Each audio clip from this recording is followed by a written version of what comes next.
হচ্ছে আসলে বাগেরহাটের এখানে শিকদার পরিবার। শিকদার পরিবারের যারা কর্তা আছেন সেই কর্তারা কিন্তু পিড়িতে করে নিয়ে আসছেন কুমারীকে।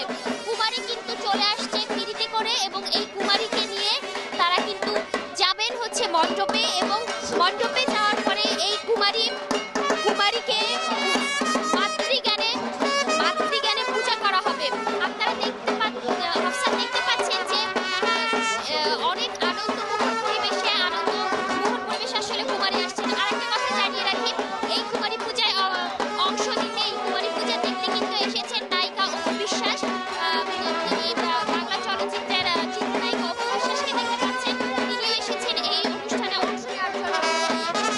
আর কুমারী পূজার কথা যদি একটু বলি, তাহলে কুমারী পূজা কিন্তু হয় যে সেই নারী যে পবিত্র গুণে গুণান্বিতা এবং মা দুর্গার সাথে যাকে তুলনা করা যায় তেমন একজনকে দিয়ে স্ববর্ণীয় স্বগোত্রীয় এমন নারীকে পূজা করা হয় মাতৃরূপে মাতৃজ্ঞানে।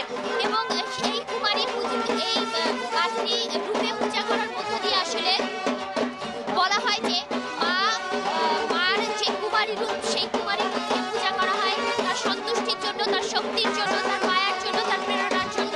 এবং এই কুমারী রূপেই আসলে অসুর মহিষাসুরকে বধ করেছিলেন দুর্গা কুমারী। এই কারণেই হচ্ছে কুমারী পূজার এই আয়োজন এবং এই কুমারী পূজার এই আয়োজনের কারণেই আসলে কুমারীর এই রূপটিকে যে কুমারী পবিত্র রূপটিকে পূজা করা হয়ে থাকে। আপনারা দেখতে পাচ্ছেন যে আচার অনুষ্ঠানের মধ্য দিয়ে কুমারীকে মণ্ডপে তোলা হচ্ছে এবং এই যে পরিবারের সবাই মিলে সামনে আছেন পরিবারের পুত্রবধূ।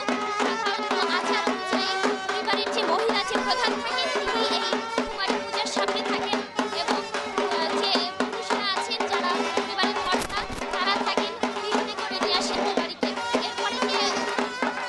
এরপরে কুমারী পূজাকে মাতৃজ্ঞানে পূজা করা হবে এবং এই কুমারী রূপটিকে নিজের মধ্যে ধারণ করার জন্য মায়ের কাছ থেকে পরিত্রাণ করার জন্য আসলে এই বরণ করে নেওয়ার জন্য আসলে হিন্দু ধর্মাবলম্বীরা এই ধরনের পূজা করে থাকেন।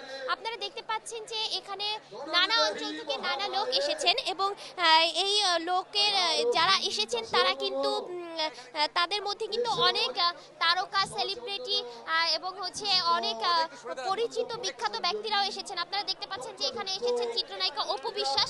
আমরা কথা বলবো আসলে তার সাথে এবং জানতে চাইবো তার অনুভূতির কথা। আমাদেরকে একটু যদি জানান যে আসলে এই যে এখানে একটা পারিবারিক পূজা হচ্ছে, এই পূজায় আসলে এসে আপনার কেমন লাগছে কিংবা কেন এখানে আসা?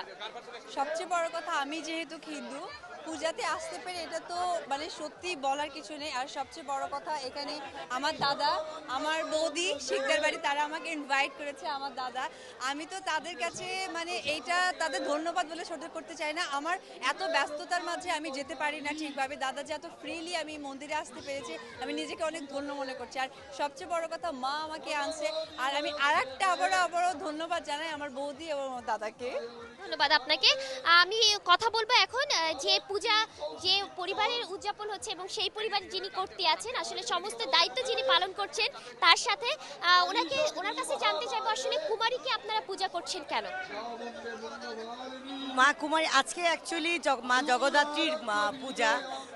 অষ্টম মা দুর্গার 10 দিনের ভিতরে অষ্টম দিনে মা জগদ্ধাত্রীকে আরাধনা করেছিল অসুরের সাথে যুদ্ধ করার জন্য। তো মা জগদ্ধাত্রীর নামই হলো কুমারী। তো আজকে আমরা মা জগদ্ধাত্রীর পূজা করছি।